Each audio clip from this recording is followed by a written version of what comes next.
Thank you for joining us. Let's start with a check on stories making headlines in the national dailies this morning. We check the Punch newspaper. On the front page of the Punch newspaper, you find this story: pastoral crisis. 11 states embrace FG ranching plan as killings surge.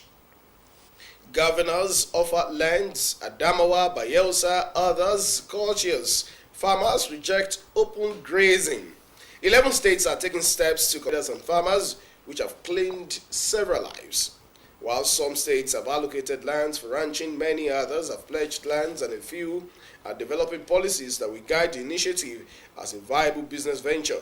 The states ready to commence ranching are Lagos, Plateau, Ondo, Zamfara, Bauchi, Delta, Niger, Kano, Jigawa, Nasarawa, and Anambra. The development comes against the surge in killings in Benue and Plateau communities linked to armed headers. Last week, over 200 persons were murdered in Yelewata, Benue State, by armed assailants. President Bola Tinubu attributed the incident to land grabbing and vowed to go after the perpetrators. Details of this story. Presidency affirms Tinubu's pro-June 12 credentials. The presidency yesterday flayed former Jigawa State Governor Sule Lamido over his remarks on the President Bola Ahmed Tinubu's role in the pro-democracy struggle. It is said that his claims that the president only joined the struggle after the formation of the National Democratic Coalition, NADECO, and was false, reversionist, and historically dishonest. The presidency reaffirmed the president pro-June 12 credentials, noting that he never at any stage deserted the battle. He joined at the onset when he was a senator. According to the presidency, Lamido, then the national secretary and the national chairman of the defunct Social Democratic Party, SDP, the late chief Tony Aneni and not President Tinubu, traded off the mandate of late chief Moshood Abiola. Abiola won the June 12 election 1993 poll, which was adjourned to be free and fair by domestic monitors. Punch newspaper stories having to still do with the issue of killings, especially pastoral crisis. This one has to do with Benue. Benue killings, autumn blasts Alia. Falana seeks justice.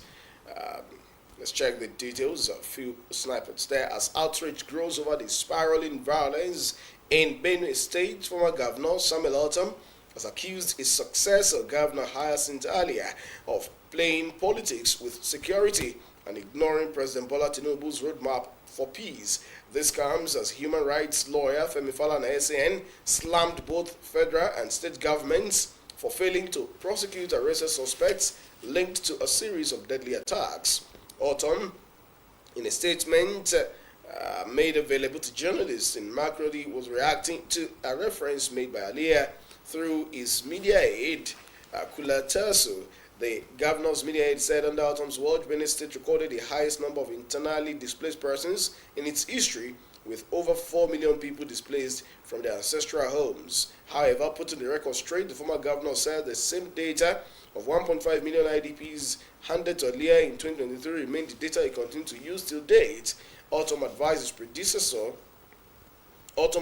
his successor and his team to stop playing games with insecurity confronting the state. Details of the story you find in the Punch newspaper this morning. Still on the nation, Tinubu hands over ECOWAS leadership to Sierra Leone Bio, with a call on regional leaders to remain vigilant and responsive to the evolving needs of the citizens, particularly the youth, women, and the vulnerable. President Bola Ahmed Tinubu yesterday bowed as the chairman of Economic Community of West African States, ECOWAS, authority of head of state and government. He handed over the baton to Sierra Leonean President Julius Maada Bio. As we look to the future, I urge all of you to remain vigilant and responsive to the evolving needs of our people. Let us deepen the cooperation, uphold the diplomatic principles, and foster inclusive growth that leaves no one behind, Tinubu said during his closing address at the 67th Ordinary Session of the ECOWAS Authority in Abuja. For more on that story, check The Nation. All right, not leaving stories making headlines yet. Let's check some more stories this morning. This one is from the political arena. Wamako disowns 2027 vice presidential ambition. The senator representing Sakata North Senatorial District, Ali Wamako, has distanced himself from reports linking him to purported 2027 vice presidential ambition. In a statement made available to journalists, the former governor of Sokoto State and Sarkin Yaman Sokoto described the claims as false, unauthorized, and politically mischievous. The rebuttal comes in response to a recent statement attributed to the chairman of Kebbi local government area, Abdullah Yerima, and published in some dailies. In the statement by his spokesperson, Abdallah El Kurebe, Wamako denied ever expressing interest, either publicly or privately, in contesting for the position of vice president or any such political office ahead of the 2027 general election. There has been a crisis in the All Progressives Congress APC over the chances of Vice President Kashim Shettima in the 2027 calculation. Details you'll find in the Punch newspaper this morning. Still on the nation, we have no party registration application before us coming from INEC. No group has applied for registration as a political party. The Independent National Electoral Commission, INEC, has said the electoral empire insists that the association seeking to be registered as a political party must follow laid down guidelines and abide by the legal and administrative requirement for registration. Admitting that over 100 associations are in the queue, the Commission said none of them has submitted a formal application to it yet. National Commissioner and Chairman of the Information and Voter Education Committee, Sam Olumekun, told the nation that what INEC has received so far are letters of intent and not formal applications. The media space has been awaged with requests by All Democratic Alliance, ADA, for registration as a political party ahead of the 2027 election.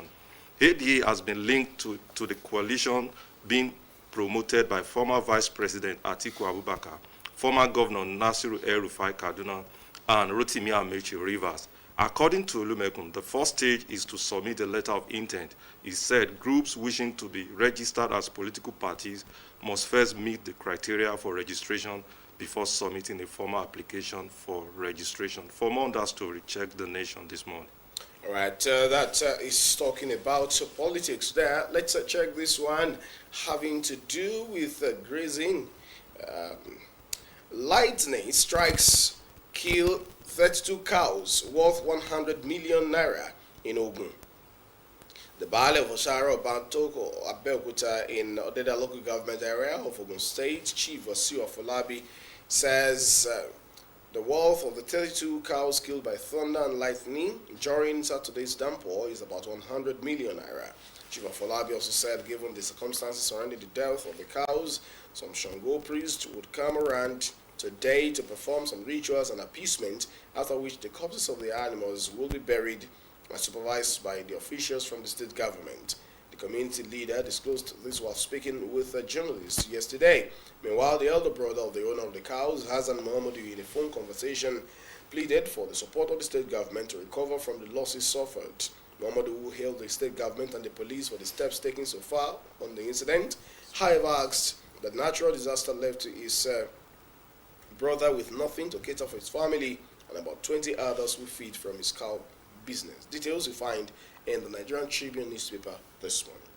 Still on The Nation, this insecurity story. Nasarawa State Emergency Management. 4,253 IDPs in Nasarawa camps after Benue killings. Nasarawa State Emergency Management Agency, NASEMA, says the number of persons taking refuge in the state following the killings in Yawaleta, Benue State, has risen to 4,253. The internally displaced persons, IDPs, are quartered in camps in Obi local government area, Idadu, Kapta camp in Doman, and Agriagu in Lafia. NASEMA's Director, General Benjamin Kwashri, who made this known at the weekend in Lafia, said distribution of relief materials to the IDPs will start soon. He said the situation is that of an influx of internal displaced persons coming to Nasarawa State and the number keep increasing. For more on that story, check The Nation this morning. All right. The Home Front has a story here. Why will demolished Owo Memorial Park? That's coming from Ondo State's government. The Ondo State government on Saturday demolished the Memorial Park built in Owo by the late Akeredolu administration in memory of the victims of government attack in the town 3 years ago. The aim was out on Saturday afternoon after a resident of Owo posted the incident. It should be recalled that unknown gunmen had on Sunday, June 5, 2022, besieged the Catholic Church at the heart of Owo during the close of Mass and opened fire on the worshippers after throwing at them explosives believed to be grenades. No fewer than 40 worshippers died at the incident, with 61 injured. The Akeredolu administration in 2023 opened the Memorial Park to symbolize the incident, a decision that did not go well with some stakeholders in Owo. Confirming the demolition, Chief Press Secretary to the Governor of Ondo State, Prince Ebenezer Adeniyi, said the action was taken by the government on the request of the Palace of the Olowo of Owo. It was a special request from the Palace of the Olowo, as it is said to be against the culture and tradition to site such near the palace. Another one will be built by the government, he said. Meanwhile, some of the residents who reacted to the development said the park should be replaced with a big shopping mall that would add beauty to Owo. You'll find details in many of the tabloids this morning. Still on insecurity, but coming from The Guardian this morning. Obi Atiku decry rising insecurity as Tinubu northern governors condemn killings. President Bola Ahmed Tinubu has strongly condemned the unacceptable and barbaric killing of 12 wedding guests traveling from Syria to Jos, directing security agencies to swiftly apprehend and prosecute those responsible. The attack, which claimed the lives of groom's father and brothers, also drew condemnation from Northern Governors Forum chairman Inwau Yahaya, who called for decisive justice. Corporates reacting to the news, the murder of 12 wedding guests, including the father and the brother of the groom. The president described the heinous action as unacceptable and barbaric.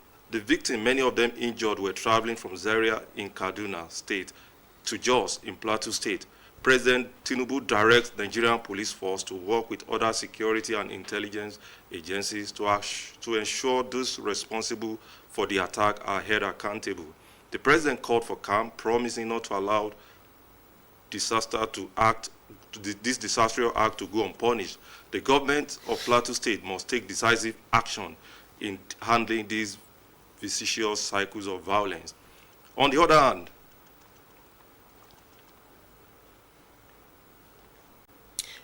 that's the issue of insecurity there. Let's come back to the Punch newspaper, where we find a story on the economic front.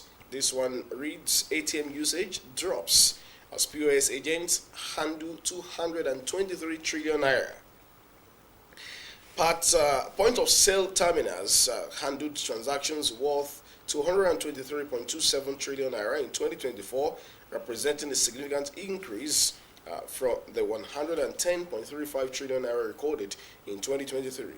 This is according to data from the Central Bank of Nigeria's quarterly statistical bulletin, which shows a continued migration from automated teller machines to point-of-sale platforms for financial transactions across the country.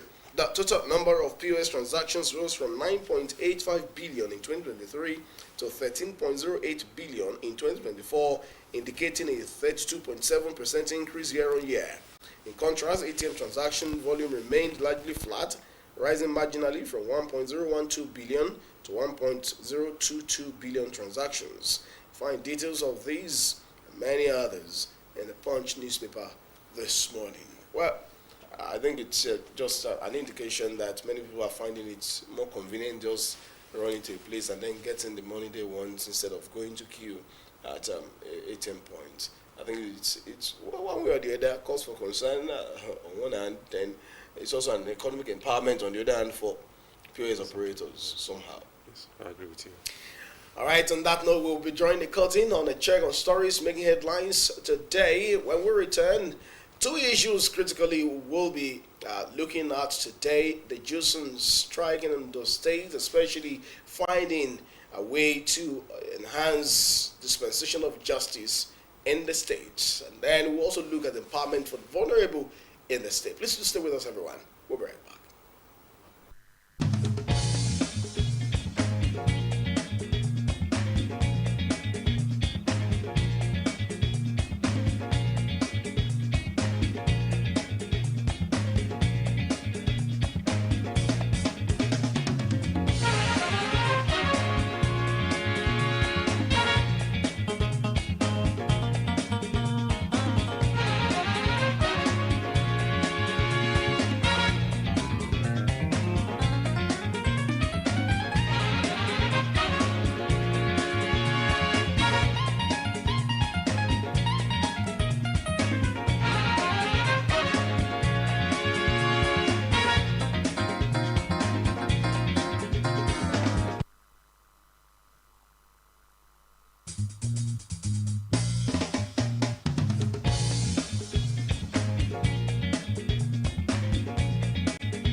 Welcome back, everyone. Well, the first talking point this morning will be centering on the people because the focal point of governance in any climb remains the people.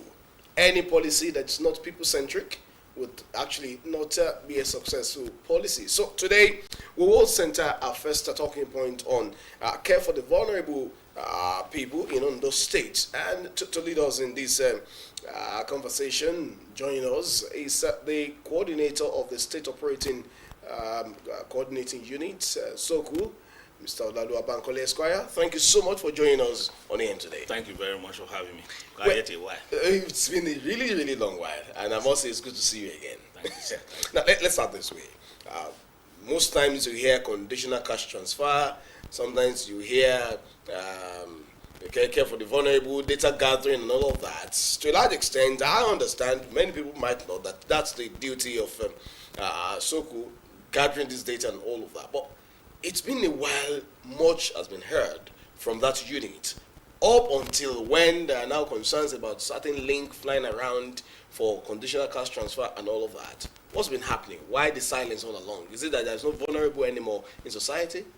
All right, thank you very much. The vulnerable, they are still with us, and we do our best to ensure that we reach out to them. Okay. But let me just bring a context for this discussion.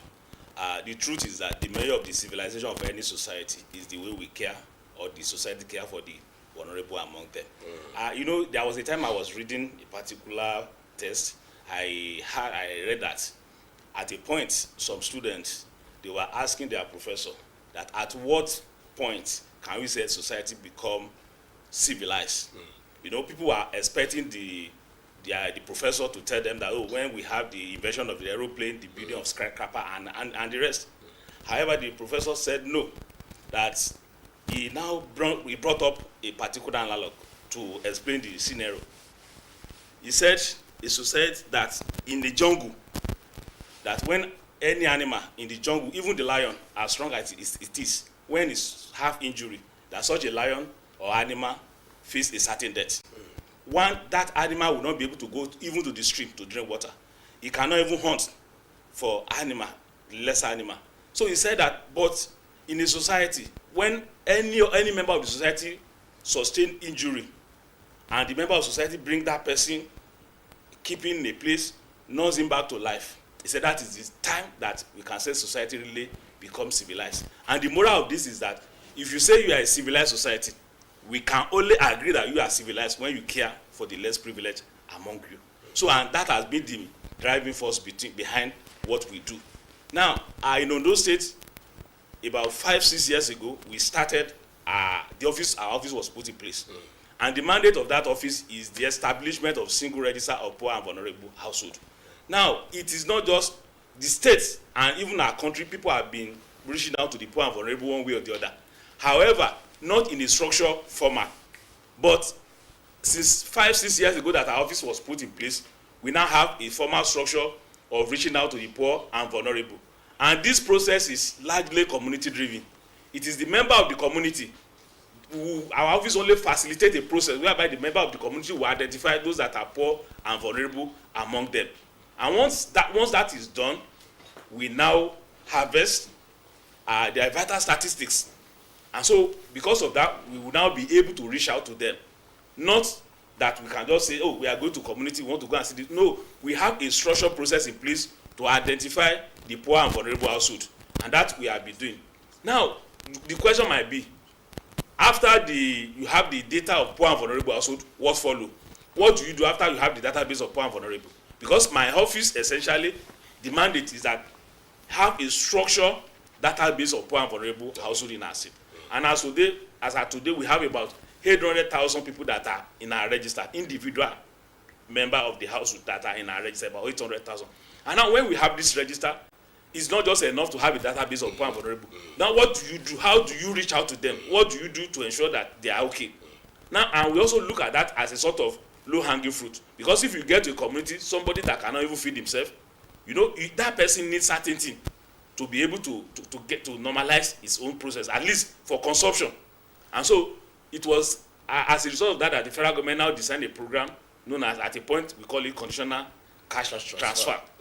So we were doing that, and people are mined from this register that we have established, and they are being reached out to with that cash transfer. Like I said, it's just a low-hanging fruit, so as to ensure that later they are able to do something for themselves. Now the cash transfer, then the conditional cash transfer was for aged, like about 65 years and above. Okay. So, but they have to be mined from our register.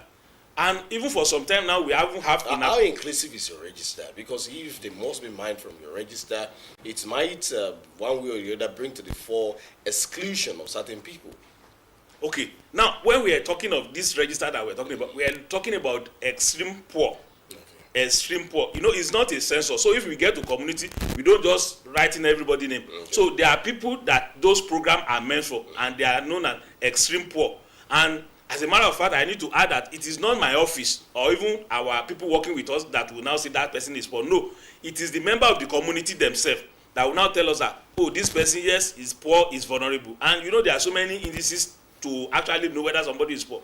For instance, you may be told that, oh, this person, she's a widow, this person is an orphan. You know, all of those criteria are already set out there. But the process is only being facilitated by our office, but the member of the community, because there is a process we call community-based targeting, which has to do that if you are going to a particular community, you have what we call sensitization, mobilization, and engagement. So it is during this process that all these people are identified, and subsequently some other government agency, for instance in Ondo State now, we have an agency we call cash transfer unit. Oh, okay. We also have an agency known as labor intensive unit, and the labor intensive unit, they are looking at those people with minimum certificates that we have captured that can do maybe community work within the community, and at the end of the day they are being paid stipend.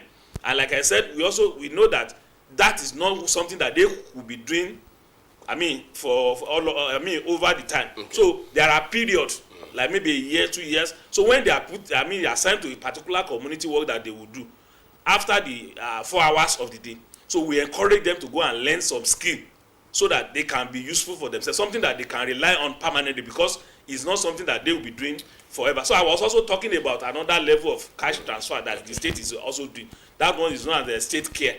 We have the NG care program, but the state variant of it is the state care. Ondo care. Ondo care, yes. Okay. So, and they also come to us, they mine from our register, and at the end of the day, they are also being empowered. But you asked a particular question the other time, because about 3 days ago we have a rebuttal from our office. Of course, we'll get there. That's actually the crux of the matter of this conversation this morning. We will get there as this conversation progresses. But you did mention cash transfer unit, intensive labor unit, and then your own coordinating unit.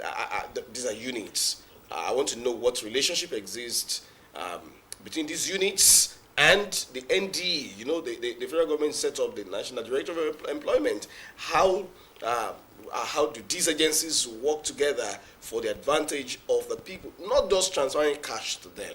There's this saying, teach me how to fish, don't just give me fish. How well the synergy come into the operations? Very well. So all these agencies that you have talked about, the ND, National Director of Employment, Labor Intensive Work, and the State Cash Transfer. So the meeting point is that we have our office, so we can check with all these units, because the basis of what they do is the register that we have. So they come to us to mine the register, and as a matter of fact, once they mine it, we also do a sort of follow-up. We want to see what has happened to those people that have been mined from our register. Let me take, for instance, the NDE. At a point, of course, we have done that once now for about 3 or 4 years ago. The NDE, our relation with them was that they mine from our register. And so once they have mined from our register, they now take these people, those that have been mined, to teach them about some skill set. For instance, the issue of agripreneur, fashion, POP, about 10 different skill sets. Okay. That's what they teach these people.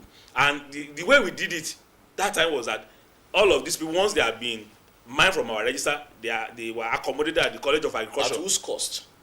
It's a collaboration between the federal government and state government. Okay. Because the whole lesson. So there's no cost to them, to the participants? No, not at all. Okay. In fact, as a matter of fact, they were camped at the College of Agriculture for 3 months. So they were now at that level, they were trained about the theoretical history or theory underpinning that particular skill set. So after 3 months, they are now assigned to master trainer within their community. Okay. And at the end of the program, we also have what we call starter pack that was provided for them. Because it's not just enough to train people. If you train somebody fashion, and at the end of the day, the person cannot afford the tools to do the work, so it's neither here nor there. So at the end of the training, they were given a starter pack, and I have been using every avenue that I have to explain this.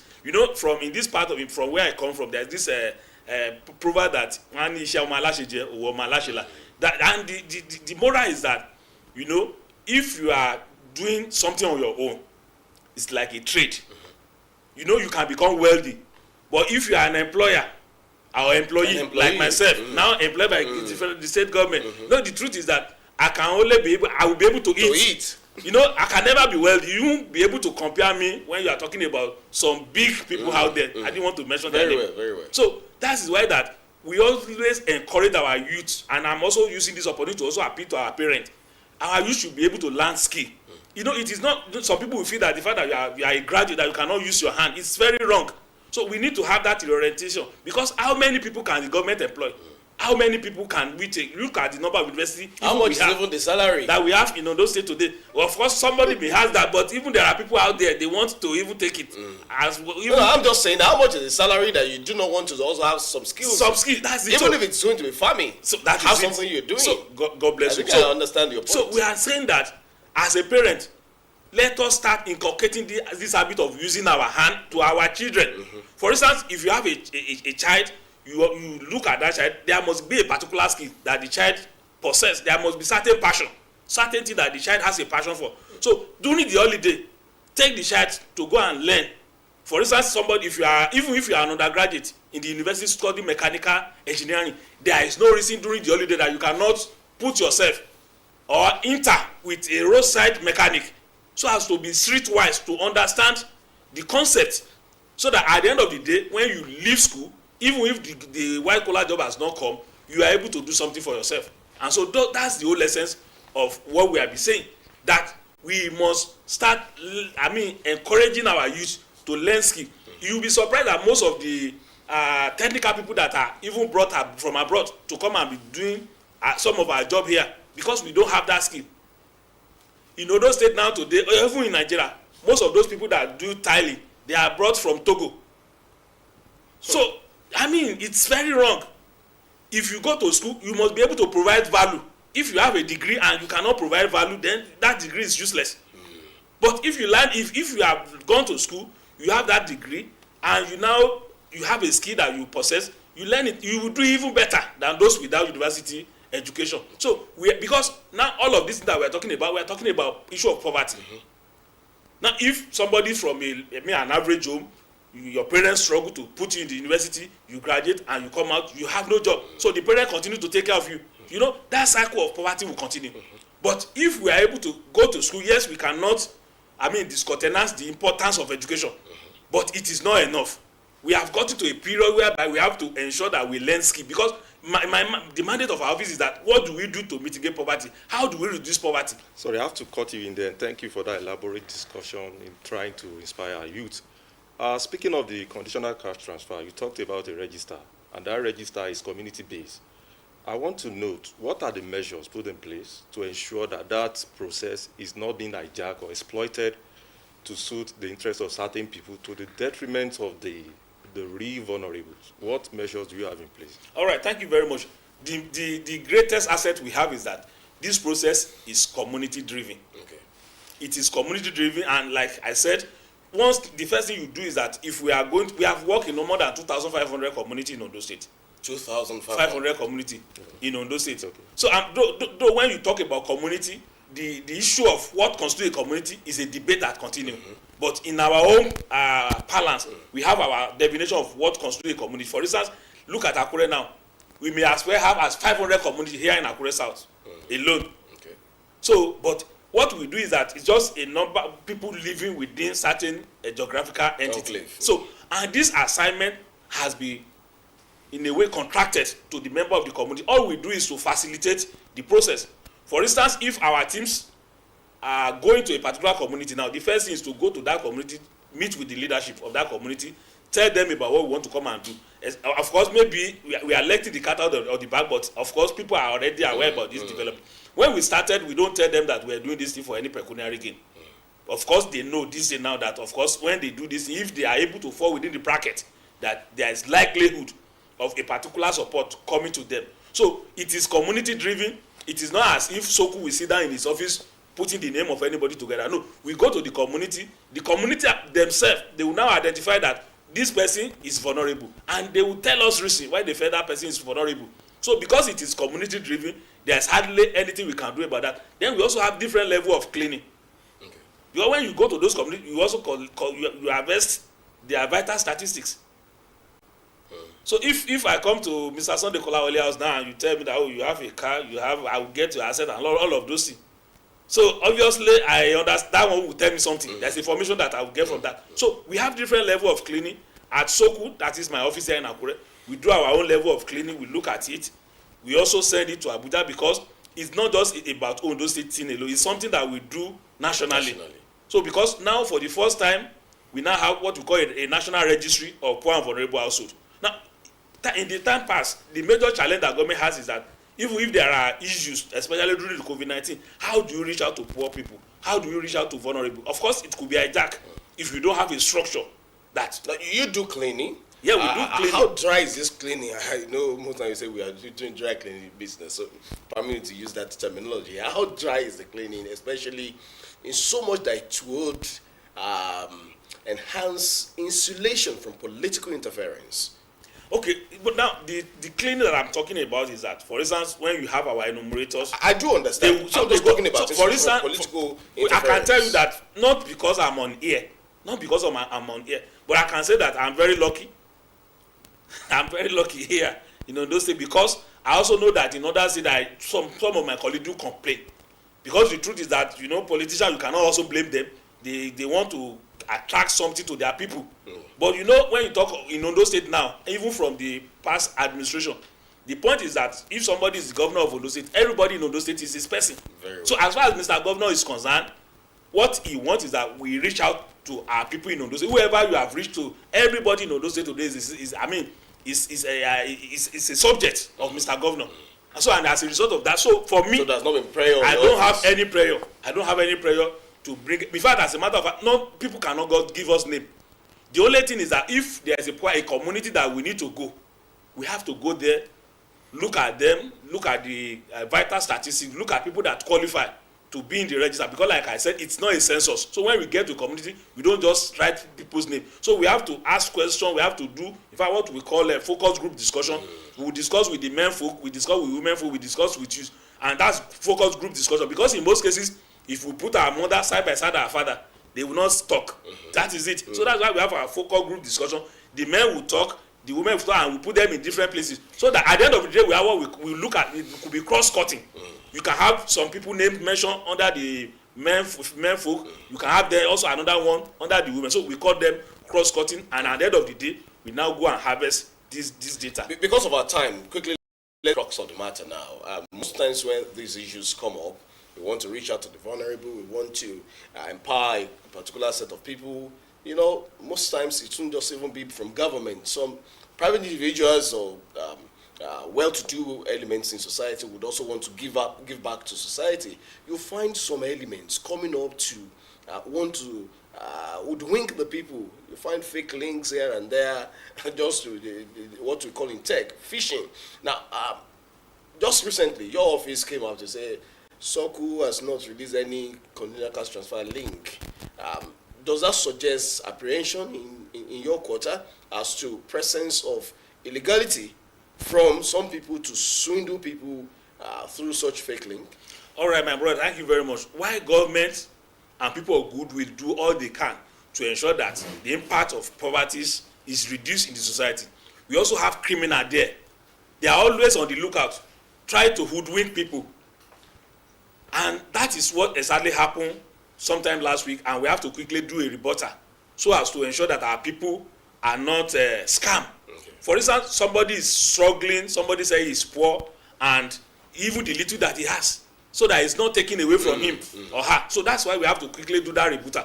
It is now a fact that recently Mr. Governor launched, there was this debit card for some of those people that have been mined from our register across the 18 local government. But the one in Akure South was launched that last about a week ago. So, and because of that, you know, this criminal element, they are there, they are watching. They want to capitalize on certainty to lend credence to whatever they were doing. So immediately after that flag off of Mr. Governor, of course, the distribution of the card is going on along in the 18 local government now. So when they saw that, they now see it as an opportunity to hoodwink our people. So that's why they now come up with that link which you call about. And when you have such link, one has to be careful. Number one, they use it to steal vital statistics of individual. They can even use it to empty people's accounts. So when that doesn't have much before. That didn't have much before. So when we saw that, we now say, oh no, these people, they are at it again. And the truth is that we are always on the lookout. When we do something like that, all this imitation will come, all this cloning will come. And so that's why we have to do the rebuttal. And except in 2020 during COVID-19 that we did something like that, using whatever code. Even that time we didn't create any link. What we did was we gave a code to all the 18 local government for the rapid response register that people can quickly use that one. It's a sort of abridged then. And we did that because there was emergency. Because for the one we normally do, the traditional CBT that we do, it takes us about 2 months. So we have to do a visit to the community up ahead. So, and because we are no longer in emergency, so the issue of having the last response register, we are no longer doing that. So what we are telling our people is that if we want to harvest or we want to do expansion of this register, because it's an ongoing concern, we cannot say that we cannot beat our chest now that we now have everybody that is born vulnerable in our register. So it's an ongoing concern, and we hope very soon to carry out an expansion in the 18 local government, and we are appealing to our people and whoever is listening to us that they should tell them nobody should register through any link as far as to benefit from this cash transfer. So speaking of nobody should register through any link, what about your agency now exploring digital platform, given the fact that we live in a digitalized world, and that will probably, I don't think, maybe that was kind of, give the confidence, probably a portal coming from your agency now, accredited one, or some sort of biometric verification. Are you working towards that? Okay, let me say that we are not working in silos. Yes, we are Ondo State, but we know, like I said, this is my office. We have a replica of it in the 36 states. And for the purpose of aggregation of data, no state can on its own say that, I want to do my own in a particular different way. So, because that will not allow for aggregation of data. For instance, as we speak now, while we have the social register for Ondo State, we also have the aggregation of the social register across 36 and Abuja. Like I said, we have done something digital during COVID-19. That was 2020. Because of COVID-19, as at that time, we cannot even ask community members to gather together. That time you don't encourage people to gather. So that was why we used that process. But I am not I'm not discountenancing the fact that we can do that and we will certainly do that later on. But even for us to do that, all the data protocol must be there, so that all this hacker, we must have something that can give us the confidence that these hacker people, that they cannot, hack the process. So I know that even though we are not doing it today, but I know that in a not distant period we should be able to do that, because that is the way to go. There's no doubt, two way about it. Okay, so thank you for that. I want the objective of that conditional cash transfer is to alleviate poverty. Correct me if I'm wrong. And what are the parameters or the indices used to judge that? Because it sounded like a lasting implication that is going to transform the lives of the people. And given the economic realities we have today, can you categorically tell us that can indeed alleviate poverty? All right, thank you very much. Like we said, when you say cash transfer, conditional transfer, whatever, if it is cash transfer, that can be a low-hanging fruit. And don't forget that this is not just for everybody. We are looking at people within the age bracket of 65 years and above. So that, those people, for instance, even when we are giving, as bad as the economy is today, even 10,000 naira can still do a lot in the life of some people. For instance, if you get to some community, even in Nigeria today, 10,000 can be the difference between life and death. Whether somebody is going to leave this world or whether it's going to remain here, it could just because of 10,000 naira that can be used to procure some essential drugs. So that is that. But like I said, the cash transfer is not for the able-bodied men. It's not for our youth that are not gainfully employed. We are talking about people that are aged, people that we can call senior citizens, so that money, at least in a way, can mitigate whatever economic problem they have. But for the other set of people that are youth, that are also receiving some of this support, we call them labor intensive. And that is because it doesn't make sense to be giving cash transfer to youth. You don't do that. There's no economy that will do that. So you have to encourage people to work. And that is why the cash transfer is for the aged. And I can say that those that have received it is making a significant impact in their life. The other leg is the labor intensive, whereby youth within the community that are not certificated, they are assigned to some community works, which they do within the 4 hours of the day, and at the end of the day, they are asked to learn some skill, which is something that is permanent that has permanent future. So cash transfer is a low-hanging fruit, and personally and even historically, it's not something that we encourage that should be given to our youth. Make them do certain work. There was when there was this great economic, the Great Depression. The president of America then, who had some people to dig the land, some other set of people will now return what has been dug from the land to it. That's just to let people know that if you are earning income, you must give some labor. So it may sound funny, but it's just that you don't just give people money for doing nothing. The cash transfer is majorly for the elderly people that we are not expecting them to come and be doing anything. All right, finally in 60 seconds, emphasis they say enhances understanding. How will people be wary of this fake link as it's been described? So we are encouraging our people that as far as we are concerned, to those people that will be able to benefit from social interventions, we are not going to ask people to register through any link.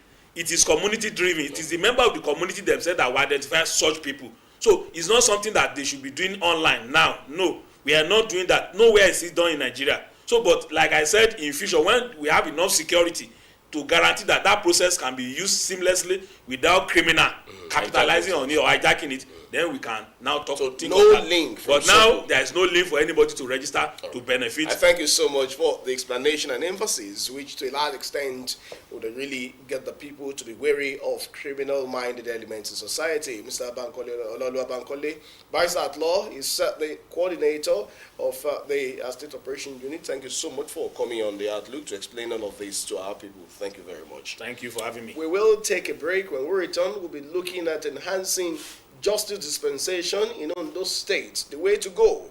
Please stay with us, everyone. We'll be right back.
All right, welcome back, everyone. Enhancing justice dispensation in Ondo State will be the focus of this conversation vis-a-vis the welfare and the good standing of the judiciary in the state. Joining us in the conversation this morning is the chairman of the Nigerian Bar Association, NBA, Akure branch, barrister at law, Onimisi Umar. Thank you so much for joining us on this conversation. Thank you so much. Good morning. Thank you so much. Well, let's start this way. How well, especially, is judiciary placed in Ondo State? Some have talked about the ongoing construction of new judicial complex. Some have talked about the enhanced welfare for the judiciary workers. So then, what is the state of judiciary, the judiciary in Ondo State? You are a minister in the Temple of Justice. Let's know. Thank you so much. Good morning, viewers at home. Good morning, Ondo State. Good morning, Nigeria. It's a thing of joy for me to be here today to speak to this question you have just asked. And I will say, in answering that question at the preliminary stage, to say that what I understand the judiciary in Ondo State to be today is as contained in the letter the 5 chairmen of the NBA branches in Ondo State signed on the 19th June 2025. Many allegations are in that letter. And when you look at these issues, you tend to want to ask the signatures to that letter that in spite of what government says it's doing in the judiciary, why do you have these issues still staring you in the face? Well, without trying to preempt what may be coming after now, Okay. I would want to say that in that letter, we have said those things the way they are. And as we can see today, as legal practitioners practicing in Ondo State. Pretend I've not read that letter. Okay. Tell us what exactly you Now, feel is wrong. what I said, as legal practitioners practicing in Ondo State, mark that word. Anybody can tell you anything. But those of us that are here in Ondo State, I am the chairman of NBA Akure branch. I have my colleague from Okitipupa, Omotola Odushola. We have my colleague from Ondo branch, that is Henry Akingbesote, our branch chief, Kunle Ijalano, Ikare, Omotan, Ogumodede. We all signed these letters. And of course, that letter was a joint effort. So it is from what we witness, first-hand information. This is not hearsay evidence. Something they say. No, it is not like that. So it is what we witness. What did you witness? Now, before I even come to what we witness, Okay. now to say that the government is doing something, well, we give it to the governor. Upon his inauguration, particularly on the 27th of December 2024, he inaugurated or did the foundation laying of the judiciary village to be named Arakunrin Rotimi Akeredolu SAN Judiciary Village in Akure. Of course, the project is ongoing. Why we commend him for that? The other divisions are also suffering. That is the point. And of course, I've also read it on social media, on some media, that about some of 32 billion naira is committed to that project. Well, it is going on. On the speed, on the progress of that thing, I may not be able to say, but I know that Mr. Governor, on that very day, actually promised that the ceremonial court will be ready for use in October this year. I still pray and I believe that we will be able to use that for the next legal year. Of course, you know the legal year ceremony of the judiciary. I pray that should come to bear. But then, we also have some query, but that is not the issue here. Judiciary is an independent arm of government, a third arm of government. That is the third leg, the tripod upon which any government, any society, in any society stands on. Now, when you in a situation where taking it from Okitipupa Judicial Division, during the NSAS, the 2 high courts there were raised down. Till today, they are still there. No repair has been done, nothing has been carried out. And in that division, there are 2 high court judges that sit there, and there are also magistrate courts that sit there. the two high court judges, my brother, they rotate the courtroom. One will sit on Monday and Tuesday, the other will sit on Wednesday and Thursday, and sometimes Friday. This shouldn't be. Because the workload is also coming back to us as lawyers, where we have to be rotating. The docket of the file will be there. You can't just dispose of cases because of limited number of sittings that those judges encountered. Then come to Ondo. Ondo Judicial Division is also there. We have a large expanse of land in Ondo, to the best of my knowledge, but the courts are so dilapidated. Court 1, so that whatever I say here, I will also say that you do your independent investigation, go out there, see things for yourself. In Court 1, whenever it rains, I'm specific when I mean Court 1, because that is supposed to be the main courtroom, and of course for the admin judge in that division. It rains, it leaks, lawyers will have to be scampering to get space so that they won't be drenched in the rainfall. Yes, a judiciary village is going in Akure. Something else ought to be going on in those judiciary Are there divisions. interventions already made to government on these issues? Reading the letter, I just told you to pretend I didn't read the letter because Yes. I want you to say it with your own mouth so that we know that's the context of our conversation. Don't you think it's also necessary? Because for me, beyond being a professional body, it's also a union to lobby, to do everything that it should do in getting welfare for members. Have you made interventions to government on these critical issues? We'll come to the issue of financial autonomy, which is almost the main axe to grind in that letter. But let's deal with this first. To answer your question straightforward, in that letter, you will also note that in the October 2024 legal year ceremony, as members of the bar, we also raised it in our address, in which the Honorable Attorney General attended representing the governor. We have made this point at different fora and at different times. But in particular, the most recent one, of course, our administration, we just came into power too. But then, the previous administration of the bar, or leader intervention to the government to know that, oh, such a thing exists or that this thing, they are there. All right, let's quickly have a check on what's been the position of government on this matter. But then let's lay a foundation for that before we go there. Okay. What axe does the NBA have to grind with government on financial autonomy of the judiciary? We are critical stakeholders. We are legal practitioners. We see these things the way they are. Don't forget, Nigerian Bar Association has its motto as promoting the rule of law. We have stake. A lot to see here. As a matter of fact, we see it where the government provided the Constitution of the Federal Republic of Nigeria is at stake and is calling for interpretation. So NBA has the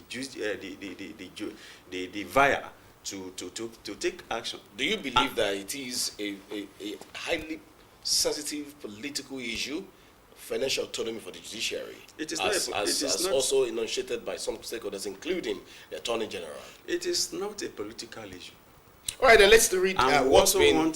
also want to encourage the government side to see the position of the NBA as promoting the rule of law. We are talking about the constitutional provisions that have received the blessing of judicial pronouncements. All right, I think let me set the tone for this conversation for that by looking at the reaction of government to the ongoing agitation by judicial workers. Let's check. The Honorable Attorney General has remained actively engaged, demonstrating commendable leadership through continuous consultations and negotiations. His willingness to hold negotiations and meetings directly at the JUSUN Secretariat or any location convenient for the workers reflect a deep commitment to genuine dialogue and resolution. JUSUN members are fully aware of the significant strides this administration has made in the justice sector.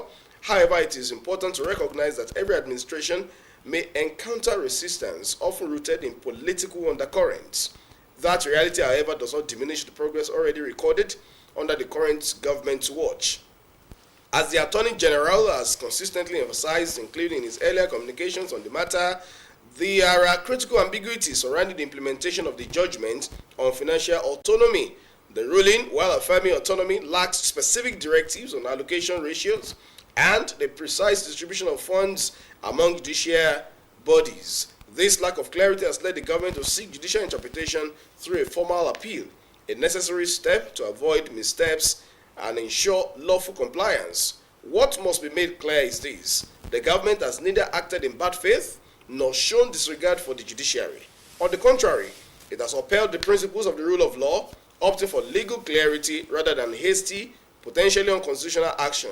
This approach reflects a deeper commitment to enduring reform, institutional stability, and responsible governance. Despite the ongoing legal appeal challenging the judgment, the Attorney General remains fully conscious of the vital role judicial workers play and the necessity of resolving outstanding issues through dialogue. He has already taken immediate steps to address the situation in a manner that will support the timely return of workers to their posts. That's they credited the statement to the Honorable Attorney General and Commissioner for Justice in Ondo State, Dr. Olukayode Ajule-Senowen. You read that? Yes, I did. I've read it. So then it means he is saying that government is not taking with levity the welfare of judiciary workers, and that the issue of financial autonomy is a delicate matter. You do not want to agree? I agree with him. That's a delicate matter. It is a delicate matter. Okay. But to what extent is it delicate? As much as I am not here to come and join issue with the Honorable Attorney General, he's a bad leader in the state, and he's a fantastic gentleman. Now, I also want the general public to note this, that the issue of financial autonomy is a constitutional matter. And I am also aware that there are a number of judicial pronouncements, in other words, judgments of courts, that have said one thing or the other about the autonomy of the judiciary, either at the federal level or at the state level. Now, the judgment, the press release or the statement of the Honorable Attorney General referred to was the one emanating from Ondo State High Court, delivered by the Court 2, presided over by my noble Lord, Honorable Justice Adebusoye. They have exercised their rights of appeal. We are not quarreling with that. Okay. Now, leaving that judgment aside, let us come to talk about the constitutional provisions that actually granted autonomy to the judiciary. That is one, on one hand. Two, the judgment of the Supreme Court in Attorney General of Abia State and 35 others, and against Attorney General of the Federation, delivered by the Supreme Court in 2022. It was also reported, we refer to that in our letter. Ondo State too was a party in that case. So this is a judgment of the Supreme Court, the highest court of the land. Do we even need the recent judgment of the Ondo State High Court, which a colleague of ours, a vibrant young individual legal practitioner, Femi Omodamori, of course prosecuted? He went to court in his personal capacity to say that, oh, this should be complied with. Not only that, we also have a recent law, a 2023 law of Ondo State, passed by the Ondo State House of Assembly, granting autonomy to the judiciary and at the same time to the legislative arm of the government. These are laws of Ondo State. To me, I dare to say that even the judgment of my Lord Justice Adebusoye is just a judicial blessing to all these statutory provisions. So a government that will want to prove to us that he is doing his best, we give it to them at their own level. But the third arm of government is so fundamental that we cannot toy with. My brother, if I will have the time, perhaps I try as much as possible to break down some of these things for the public to understand. All right, we'll get there in due course. So do you get the point now? So for me, the state exercising their right of appeal against the judgment of High Court 2 of Ondo State is also a constitutional right for them. And if you see our letter, we never mention that. We are only mentioning those authorities, those decisions of courts that has never been appealed against, which is enough to be enforced or to be carried or complied with by any government. There's also a judgment of 2014 wherein JUSUM, national body now, went to court, Federal High Court in Abuja, and they also made pronouncement on all of this. So I will be bothering the members of the public coming with those judgments to talk about this thing. So judicial autonomy for me is a constitutional matter, and it has received judicial pronouncement, blessings. So we do not need to come and, there's no way we can bring it under political consideration. Okay, so deviating from the financial autonomy now, I want you to, the Ondo State government is actually embarking on reforming the judiciary. One of the reform is this alternative dispute resolution, and the idea is to reduce court cases in the conventional court. What's your take on that? Is that a welcome development? It is a welcome development, and it's not also just happening. We have the Ondo State multi-door courthouses already operating. Do you want me to shock you, sir? Okay. The courts, multi-door courthouses, is currently using our MBA bar center. It has no structure of its own. This is part of the issue we are talking about. MBA House, Akure branch. We have to house them so as to perform their duty. There is no structure, no courtroom for them to work. So it has been an ongoing process. When I mean the alternative dispute resolution, we have multi-door courthouse. And of course, I have also gone there severally to preside, to mediate in matters. And many of my colleagues are also there. So it's an alternative to the normal litigation that we all know. You go there for mediation, arbitration, and conciliation. So it is there. It is in the law, and we have been practicing it. Now, let's come back to the crux of the conversation. To what extent do you see this imbroglio coming to a resolution? The Attorney General is saying that he wishes that very soon the workers will be back to their posts and then issues will be resolved. It seems that he's extending a hand of fellowship. Let's hold meetings even in your own secretariat or any place convenient for you. Isn't that gentlemanly enough? How well do you think this can really be put to bed soon? Well, of a truth, if the Attorney General has done that, I commend him for that. It's included in his statement. Yes, that's what I'm saying. That's what I'm saying. But I'm also aware that as at last count, which was yesterday, he was actually in touch with the JUSUN, who are on strike, that there will be a meeting with Mr. Governor. But one way or the other, I know that that meeting has not held up to this moment. But I know he's calling them for discussion. And that is commendable. I give it to him. It shows that he knows the gravity of what is on ground that we are talking about. So, and that is it. Now, how well will these demands, when they are met, how well will it enhance dispensation of justice in Ondo State? Thank you so much. Sincerely appreciate that question.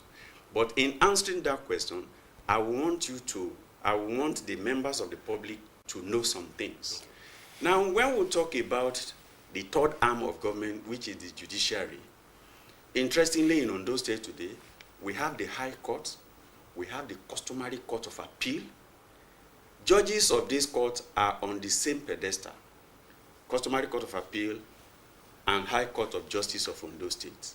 Now, under these two broad division now, of course, the third arm of it, that I will put it an arm, but is the Judicial Service Commission, who is also on another level. Of course, it does the appointment of individual, both senior and lower cadre, into the customary Court of Appeal and at the same time the High Court of Justice.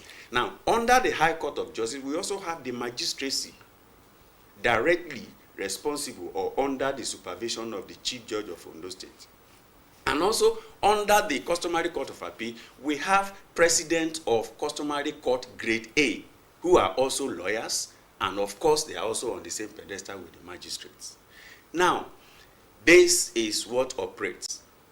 Now, these people, they have their own budget at every budget cycle. Of course, it's contained in the Ondo State, particularly page 7 of the Appropriation Law of Ondo State 2025. They have a number of heads there and their budgets. Now, the issue here now is that they have not been able to assess a dime. And our own call, our agitation as an association, as a stakeholder in this ongoing issue, is that this fund release it to them. They did not go to the House of Assembly to defend what they have presented as being their budget for the fund of it. We are in June, and the month is rounding up. Half of the year is almost gone. They have not been able to assess both their capital and recurrent expenditure as it is. And that also translated to some of the decay we are talking about. Once a budget is passed in a year, give them their money. Let them manage it. They know where best and how to prioritize their expenditure. And that's why in our letter, we appreciated the governor for the judicial village. But then that fund ought to have been channeled to the judiciary to build what is befitting to them. Is the judiciary not carried along in this project? Well, my brother, I won't be here to be telling people what is going on there. But I know that I, as an individual, I attended the foundation laying of that thing. And of course, we even raised some other issues there. Because I discovered that the magistrate court Magistrate Association of Nigeria, they also have a structure they built out of their own meager resources. In fact, if time permits me, I will come to them too. Their take home is not enough to take them home. We see magistrates without official car. In fact, many of them join public transport on Okada to court. If you are not careful, they won't even know the criminal that is standing before them. That is standing trial before them will be the Okada rider that will take them to court. Their life is also at risk. So now their structure was also demolished to give way to this. Of course, I reminded the governor that their man house should also be conceived in the new, and Mr. Governor acknowledged that fact, and he said something will be done. But up to now, we have not seen anything springing up in the form of man's house. That's a Magistrate Association of Nigerians house. But maybe there's need for a reminder. Obviously, this will also serve as a reminder. No, but I do not think that this could be a reminder. It's a formal thing. How about putting up a formal letter to remind government about that? Government has to deal with a lot of things. I'm not holding brief for them, but I just feel that there should be a formal reminder. I agree with you. I think the people concerned will have to do that. I'm only talking on my own personal assessment of what is on ground. Okay. Of course, as a critical holder who knows what is operating and what is on ground. So I am speaking all of this. So I suppose I'm also not holding brief for the Magistrate Association of Nigeria, but I know that their welfare too will also cascade into our own practice. Okay. Some of these, when we appear before them, it has a way of also boosting our practice and, of course, our own development, professional development. So what I'm saying in essence is, now in our letter we mentioned the fence of the official residence of the chief judge coming down and all of that. Of course, we notice it. In 2024 budget, the budget was also there. They could not access the money. The crack continues until it finally came down on the 15th of June. The official residence of the president of Customary Court of Appeal is also there. Judicial Service Commission has not accessed a dime. And somebody told me that they said, what's it called? That Judicial Service Commission is part of judiciary, and maybe we are giving money to judiciary and all of that. But it has its own allocation. If you say there's no much fund on ground, let us prorate this. A sector should not suffer because there's no money. An important sector at that. Because when the judicial system is completely down, then the problem is that we are working towards anarchy. And we shouldn't allow that. Now, come to answer the question as to what extent, if all of this is settled, is resolved, how do we do this? Obviously, the system will work smoothly. It will work on its own. Where the judiciary monitors in the court, we go to the CJ. If he, of course, he's even the man, he visits the court. So that's one thing you need to know. Recently, he went to Kitipupa to assess the situation there. Ondo, he is always going around. And when you come to him, this gentleman is my lord, is handicapped because he has no fund to access. Judges are not going for conferences, both nationally and internationally, and all of these are part of their budget. It enhances their horizon when they come back. It enhances justice dispensation. Our magistrate, no, nothing. Imagine a situation where a magistrate will have to be giving quick notice because he or she is not able to pay the rent. The children's school fees are all there, and these are burden.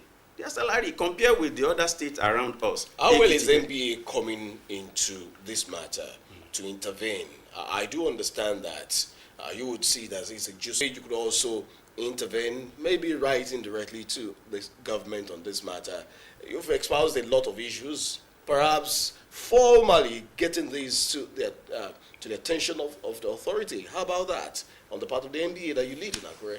Yeah, the letter that gave birth to this conversation is also a letter to the to the governor, to the executive governor. Formally addressed to him. Formally and addressed delivered. to him and delivered. It was delivered on the same 19th. Okay, speaking of financial autonomy now, Yes, sir. don't you think Ondo State cannot stand in isolation? It's actually a problem from the central. If you look at it from the constitutional settings, if appoint, then screen and endorsed by the National Assembly. So maybe it's something.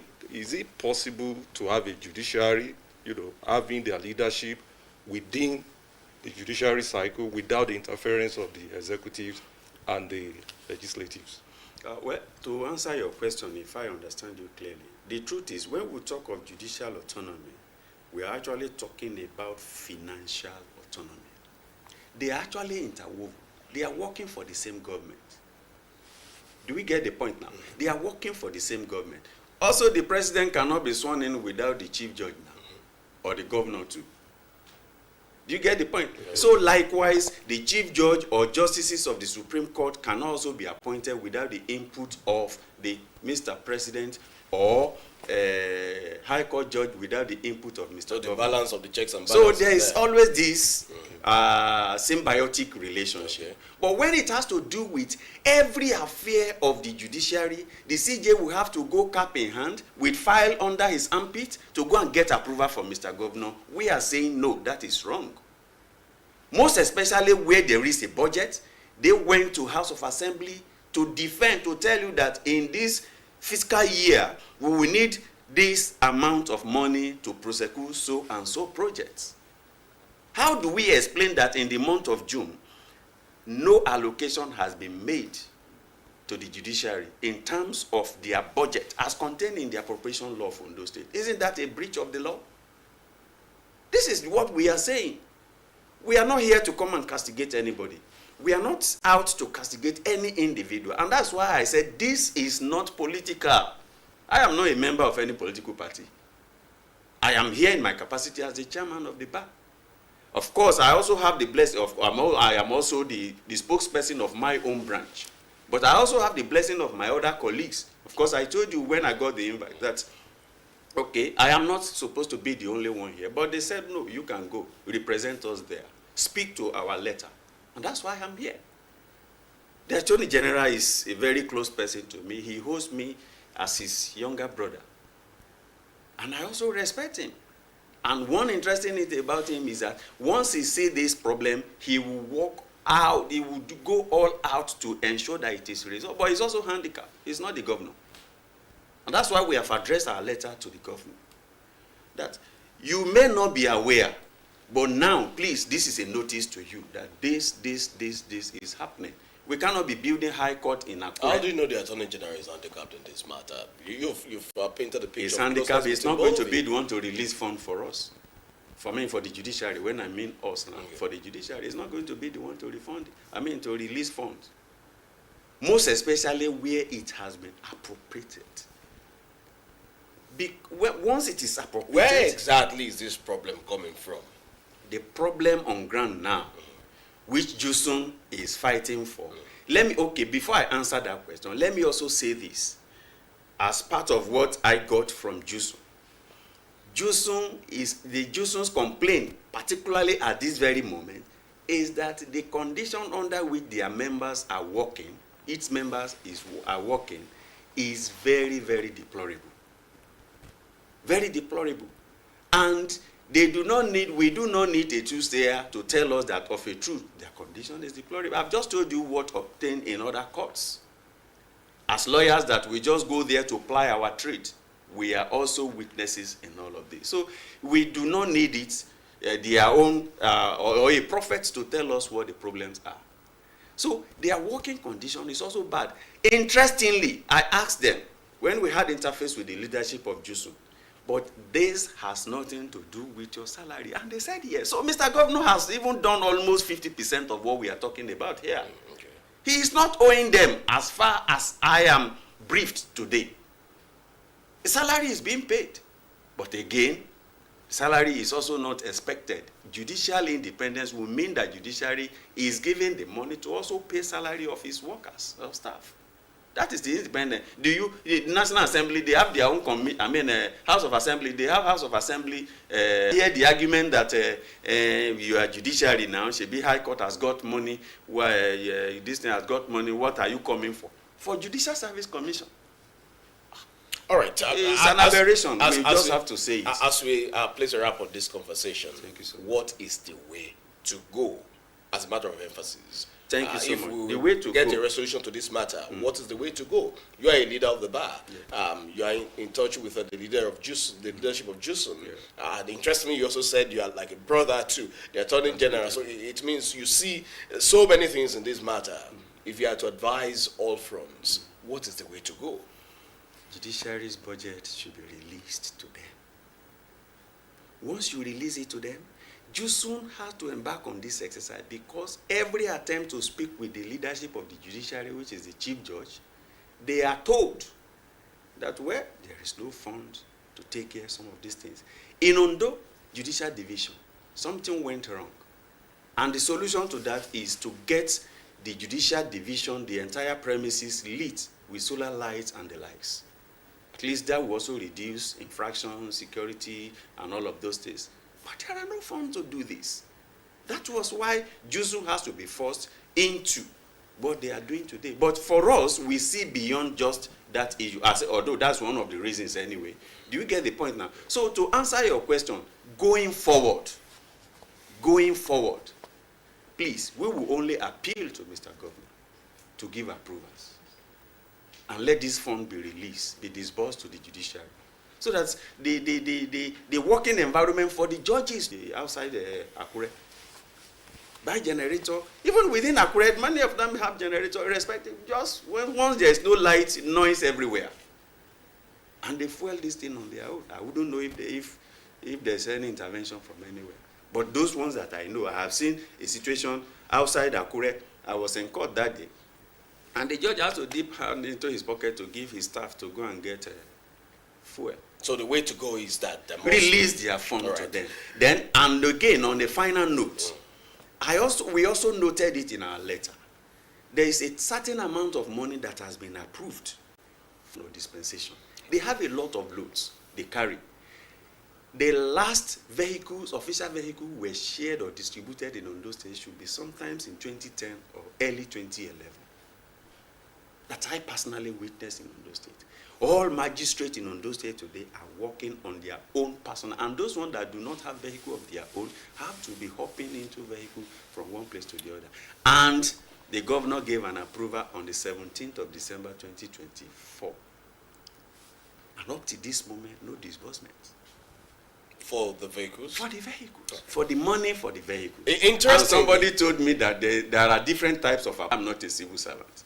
But if that is the case, we can only appeal to Mr. Governor to give the appropriate letter of the approval so that this money can be disbursed. Whether capital or small. It's on either capital or small letter.